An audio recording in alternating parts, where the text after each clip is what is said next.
Hey everybody, welcome to the first episode of the Playbook podcast. I'm Eric Lawrence and I'm joined by Mike Nicholson, and I'll get more about our guest in a second. But it's the first episode, so I'll tell you a little bit about me and then you'll never hear about me ever again. So in September, I'll be celebrating my 20th year working in the health and fitness industry in New York City. So I've done everything. I'm a personal training, group classes. I'm also a yoga instructor. This guy right here, Mike Nicholson, is the fitness director at Chelsea Piers Fitness, which is epic, right? It's a world-class facility, or multiple facilities actually, in New York City. And we don't often get that perspective, right? You get individuals' perspective about the business, but we're privileged to get the inside knowledge from someone who's dealing with, a lot of different personalities and trainers. So Mike has trained clients successfully at the flagship location of Chelsea Piers in Manhattan for 12 years before becoming the fitness director for Chelsea Piers Fitness. He has over 10,000 training hours and has coached all types of clients, ranging from CEOs and professional athletes to actors and models. His main focus currently is on recruiting coaches and trainers to reach six-figure incomes and maximize their coaching potential. Wow, Mike. I think he's qualified to talk about this. How you doing? That was quite the introduction. Yes. Mark. I appreciate that. Thank you. It sounds really good when you say it.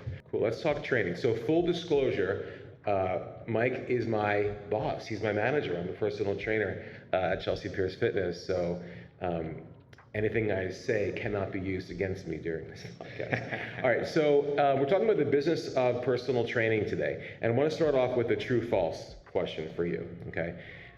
True or false? A person really likes lifting, working out, exercising. Does that means that a career as a personal trainer is a good choice for them? True or false? It has to be a one-word answer. I can't. Yes. True or false? False. I knew you were going to say that, and I totally agree with you. Now, the reason why I say that is because we don't know who's going to listen to this. It's going to be people who work with us or work out at Chelsea Piers Fitness, but also people are going to use search engines and they're going to find us. Business of personal training. So maybe a lot of younger people, this business attracts a lot of people who are just out of college, maybe like trying to find a direction in their life, and they really like working out, right? But what else besides liking working out is important if you're going to be successful? You really have to like helping people, and you really have to like connecting with people and all kinds of people. And that connection really leading to what someone's why is. Why is someone joining a gym? Why is someone interested in working out with a personal trainer? There's a million reasons. They either have body goals, body composition, body transformation, or they're getting in shape for a wedding, they're getting in shape for a vacation, or they just want to feel better. Whatever it is, you really have to be able to connect with people and implant yourself as a teammate in whatever their why is, and then help them learn something about themselves that they didn't already know by applying your professional experience and then setting short-term goals that lead into long-term goals to make people's lives better. I think that's really what it's all about with personal training. You get to make someone's lives better. Is there a demand right now for personal training? When I say right now, I guess everyone's always being post-COVID. I mean, if you're listening to this in the future, it's August of 2022. Is there a demand for personal trainers right now, or has it kind of waned a bit? I think the demand for personal training now is bigger than ever. I think back in the day, personal training may have been more of something that people did when they thought they wanted to get bigger biceps or get a six-pack or just get bigger muscles. But in this day and age, the science is there that exercise has so many benefits outside of body transformation, psychological, mental benefits, all that good stuff. And I think COVID then amplified that even further. People realized that if you don't stay in shape, then there are diseases out there that are going to wreak havoc on your body. And psychological health, like I just said before, I think personal training now is really for all of those things in addition to making yourself feel stronger. And it's not just about looking better either. Feeling stronger makes you more confident, and confidence is sexy. I think the more confident you are, the more attractive you're going to be no matter what you look like. And that is really what personal trainers can do for people on a daily basis. So I think one thing that a lot of trainers struggle with is, again, for those of you who are listening to this who may not be in New York City, who never have been at Chelsea Piers Fitness, this is not a place that's entry level for personal trainers. Like, our trainers here are very experienced, high level. But one question that, or one decision trainers have to make is, do I do independent, freelance, work at a studio where I can book my own sessions and just have my own business, or do I have my own business at a big box gym? I don't like the expression big box gym, but I understand what they're saying. It's hardware store versus Home Depot. So you're the manager, the fitness manager of a quote big box gym. What are the advantages and disadvantages of freelance versus the big box route? For freelance, I would say the advantage and the disadvantage is the same thing. You get to be an entrepreneur, and you get to really create your own business. And in that, you have to do your own marketing, you have to do your own recruiting, you have to do everything on your own, which there's a big draw to wanting to be entrepreneurial. The downside of that is then a lot of times you're working out of multiple different gyms and you don't have a home base, which when it's nice out in New York City, it's nice to ride your bike from one gym to the next and see different clients at different gyms, especially if the gym ends up being a nice place. But the downside is when it's raining or when it's wintertime in New York, trying to get around to service a bunch of different clients can be a real hassle. And you don't have a team working with you in between clients. You're often waiting in a Starbucks or just figuring out where your next client's going to come from. As opposed to working for a gym like Chelsea Piers Fitness, you have a support team and you're part of a bigger team that's bigger than yourself, and you're part of a bigger brand that's bigger than yourself. And in that, for example, Chelsea Piers Fitness gets 200 new members per club per month. All 200 of those members have an opportunity to do one complimentary personal training session with a trainer. And during that one personal training session, if you're a good trainer, you're able to connect with the person and show the value of continuing to train in the long term. And so if you're able to exhibit that value and add value during that one session, you can kind of build your book a lot more smoothly. And being part of a bigger brand, there's brand recognition, there's a concierge team, a marketing team, and a membership team that all support your business. And so then you get to really focus on what you want to focus on, which is training. So there are advantages and disadvantages to both. Also, the freelance training, it looks like quick money, because you charge X for a session and you pocket X. Eventually, the IRS is going to come knocking on your door if you don't be responsible with your income in that realm. Whereas when you're working for a gym, all of those kind of things are taken care of for you on the back end, and you get to really focus on just being a trainer and helping people. So I work with a lot of great trainers, part of that team, and one thing that I've noticed about all the trainers that I work with, and just not even at Chelsea Piers Fitness, just during my career, is that the most successful trainers are the ones who don't try to implement their personal fitness goals, their personal goals in general, upon their clients. And I think that's where a lot of trainers fail. They have their own views and their own perhaps vanity projects for their own bodies that they try to attach to their clients instead of listening and completely accepting what they're being told from the client. So what is your training philosophy? Like, I know that you also believe that, but what else do you put into your sessions as far as how you treat people and listen to people? Yep. I think the most important thing is getting your client really good at the basics. And those basics there's 8 different movements that your body can do: push, pull, squat, hinge, step, twist, brace. And if you can get people to move really well without weight or resistance in those movements, and then once they move well without weight or resistance, advance the resistance to progress and overload those movements to the point where they can't move well anymore, and you realize that's too much weight. And really the beauty of that then is, I mean, for a squat, for example, there's a million different ways you can do a squat. And so you can keep it interesting for the client. You can do a goblet squat, back squat, whatever, you know. You can keep it interesting for the client, but in the back of your head, you know that there's this one movement pattern that you want the client to get better at. And so you always have to keep it interesting so that every session is exciting for the client. But my philosophy was always get everybody really to move well first.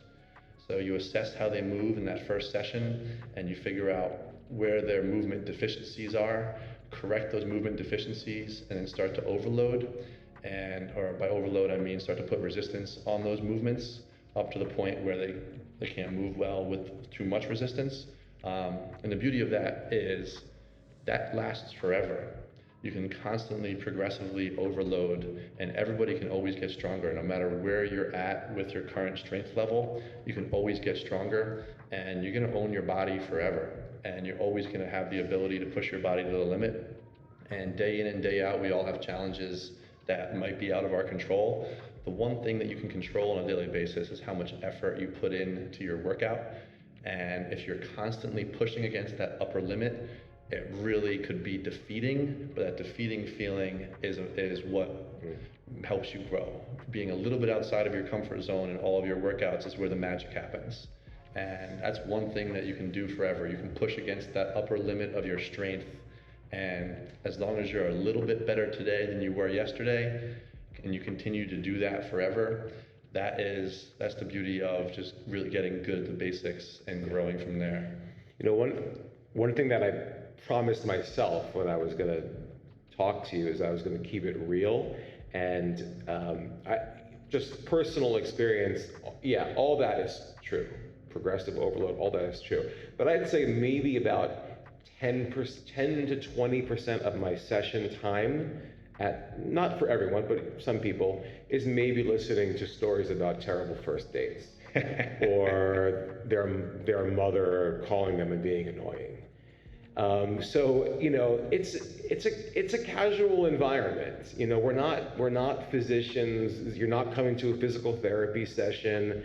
It's a little bit different. So how casual can you get? That's the first question. How casual can you get? Secondly, is the ability to be personable and casual, like how important is that as a personal trainer? I mean, you have to be able to take it a little bit and listen, and I don't know. What do you think? That's for sure. I recommend, and I learned this as a young trainer, there's a lot of clients that want to be your friend, and you kind of let the client lead the way in that aspect, and they call it personal training for a reason. It does get really personal. It's a one-on-one conversation for 1 hour, and that 1 hour is usually once a week, twice a week, 3 times a week. And you do that over and over and over again. Eventually your personal trainer is somebody you're having more conversations with than anybody else in your life. So it definitely can get to that casual environment. I recommend to all trainers that in the beginning, you keep it as professional as possible, and you let the client lead the way in terms of how friendly do you want to get. And some of my best friends are people that I've trained for a while. You know, I've been in New York for 14 years now, and some of the people that I started training when I first got here are some of my longest New York City friends, so we know everything about each other. So I would say it's great when it does get to that casual level, and it usually does get there if you train somebody long enough. But in the beginning, establishing that professional rapport before it gets there is extremely important, because it's a transactional service that you want to make sure that people get value out of. Now, in the spirit of keeping it real, when you start out, doesn't matter where it is, at a entry-level place or even Chelsea Piers, it's pretty tough at first. You know, it's not like you get a full roster right away, and you got to work it a little bit. It's a little bit of coaxing and all that stuff. So how do you get through that hard part of the job? And how do you resist the urge just to be, screw this. This is, I'm not making any money yet. I mean, it's true.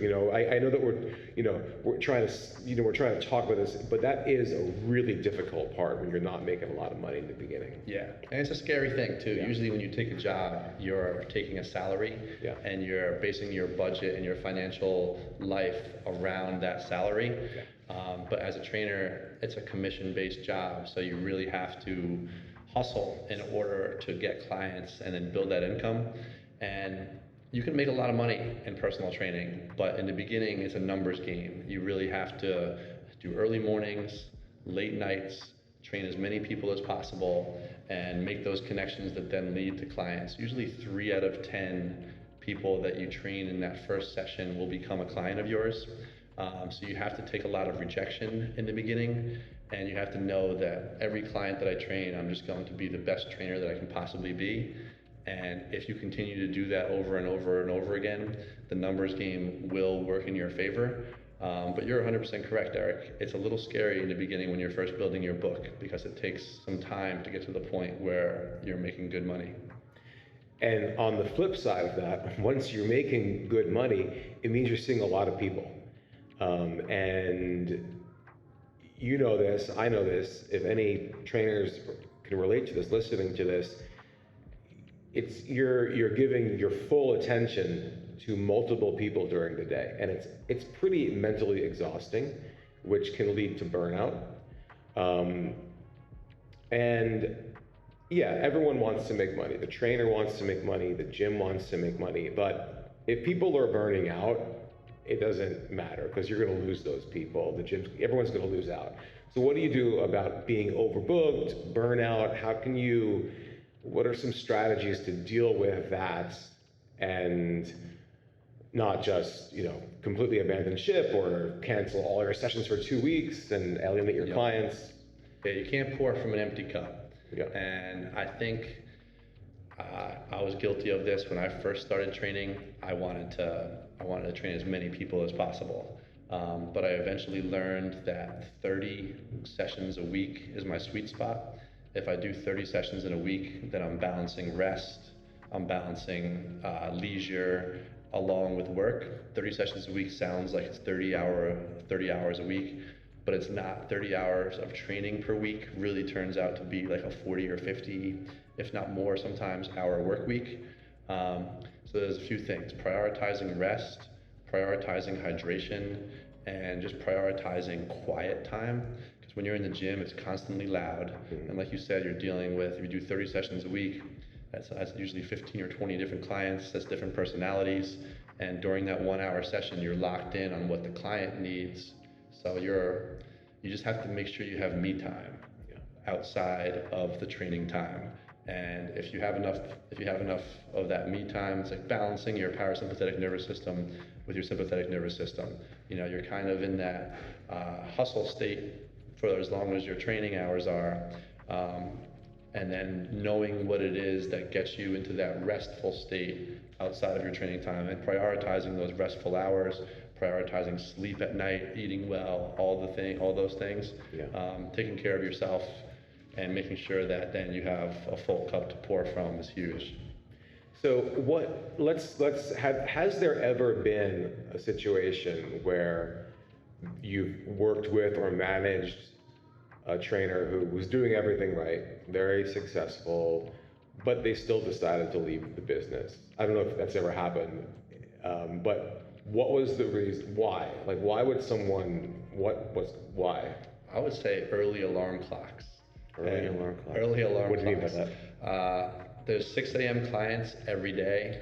There's 7 a.m. clients every day. There's 8 a.m. clients every day. Those are the slots that you can more easily fill. And then 9 to 5 people are at their own jobs. So then the 5 p.m., 6 p.m., 7 p.m. time slots are easier to fill.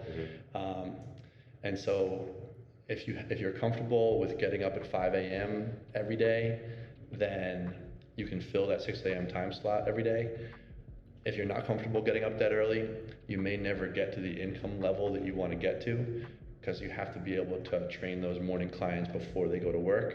And then some days you have a long break in the middle of the day, and then you come back to the gym and train those clients, or train another set of clients at night after their 9 to 5 job. So even though it's 6 training hours a day, it ends up being a long day, because you're in the gym at 6 a.m., you're in the gym 8 p.m. with a break in the middle of the day. That's usually how it works. Now, once a trainer gets more experienced and has seen more clients, they're able to kind of get more clients into one chunk of time, which is the dream for most trainers, but usually it takes some time to get there. And in the beginning, when you're chasing building your book, it's early alarm clocks. We're about to wrap this up, but what's more, when I want to end with this question, which is not a great ending question, but I really wanted to get it in. If you are, and I think a lot of trainers struggle with this, is it important to be the most intuitive and creative trainer out there, like all the cool new things and movement patterns and all that? Is that an important quality, or do trainers get tripped up in that sometimes, or is it sticking? Like you mentioned, one of the things I got from this is you like to stick to the basics. But I think the trend with social media and Instagram is everyone seeing, oh, you can do a bicep curl like this now. Stand on your left foot when doing a bicep curl. Now your right foot. This is the better way. So there's lots of best ways to do things right now. How do you stay sane in that environment? That's a really good question. There's a lot of bells and whistles, and a lot of smoke and mirrors. Yeah. And I do not think it's important to be involved in all the latest trends. It's fun, and I think it's cool to do stuff that is new and fresh. But in terms of making progress and in terms of getting stronger, it's not important to do all of the extra stuff. The most important thing is getting, like I said before, getting good at the basics, and then getting stronger and stronger at the basics. And if you do that, it's amazing how then your body is able to adapt to all different types of movement and all different types of activity. Like for example, like you may agree with me or not agree with me, but when you get stronger, you become a better dancer. When you get stronger, you become better at sports. When you get stronger, you become better at all different kinds of things. Like it's a mind-body connection, and it's a body control thing. And your nervous system is really sticky. And what I mean by that is if you do basic movements over and over again, and then get those basic movements stronger and stronger, your nervous system remembers those movements when you're doing anything else in life. So then all of a sudden you're walking up subway stairs and you're like, damn, I'm flying up these stairs. It's a good feeling. Or you have a daughter, you pick your daughter up and you're like, this is easy, and this isn't tiring chasing a 12-year-old around. Well, she's 9, but she's a beast. She's heavy. Yeah. And so when you build up your endurance and when you build up your strength, like your life just gets more fun all around. Yeah. And I think the extracurricular stuff is fun. Like I'm not a basher of, doing all the fun stuff. Yeah. But in terms of like if your goal is just progress and strength gains, stick to the basics, get really good at the basics, and then load it up. Thanks, Mike. Thanks, Eric. That was fun. We just learned a lot. So thank you for listening to our first episode of Playbook. Like and subscribe to this, because we've got a lot more coming, lots of content, lots of great ideas, and new guests coming out. Enjoy the rest of your day. I'm Eric, and we'll see you next time. Bonus question: what is the best part about being a personal trainer? I think the best part of my job is, I always, like my friends who are not in the fitness world, they sometimes let me know that well, you meet so many interesting people, of all different walks of life, careers, and you know, you learn so much. Like your wealth of knowledge in all areas increases. I have one new client who works. He's a landscape architect. I've got another client who is like a programmer, like an executive for Alexa, Amazon. So I get all the Alexa insight, and he tells me that Alexa is not listening to us, by the way. So anyway, I don't believe it. No one believes it. He's like, she's not listening. Anyway, so that's meeting all these interesting people. I'm a people person. That's why I do this, and I just love all of that. What's the best part You for you? stole mine. And Okay. I'm gonna tag on to yours and then also give a different one. Yeah. I always found it amazing. I mean, if I was a lawyer or a doctor or whatever, an executive in a different industry, you're usually around people in your industry all day, every day. You're around lawyers, you're around doctors. That's what you're around. I remember one day I was training a CEO at 6 a.m. and a creative director of a fashion company at 7 a.m. and a high school athlete at 8 a.m. and then a housewife who's also a mom of 3 kids at 9 a.m. And by 10 a.m. I had 4 hours of work already under my belt, but got to hang out with 4 successful people of all different walks of life. And I think that's the most amazing thing about training. And like, you probably know this too, like, my network has built exponentially because of personal training.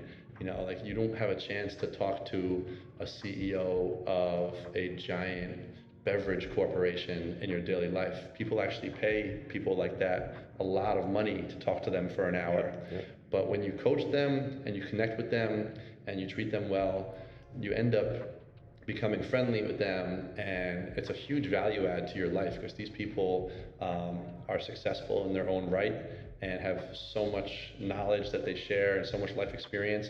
And when you get them sweating and when you get them working out, they start talking and like they start bonding, and that's the family that plays together stays together. So I agree, it's the people. But then I'm also going to say, like, I can't imagine sitting at a desk all day, every day. Like this? No offense to anybody that does that, but being able to remain active and move all day and use my body all day, I think that's such a huge benefit of personal training. Yeah, we definitely get our steps in every day. Yeah, we get our steps in for sure. Sometimes by the end of the day, my legs are so tired that I can't wait to get to my recliner. That was That was good. good. That was fun. That's great.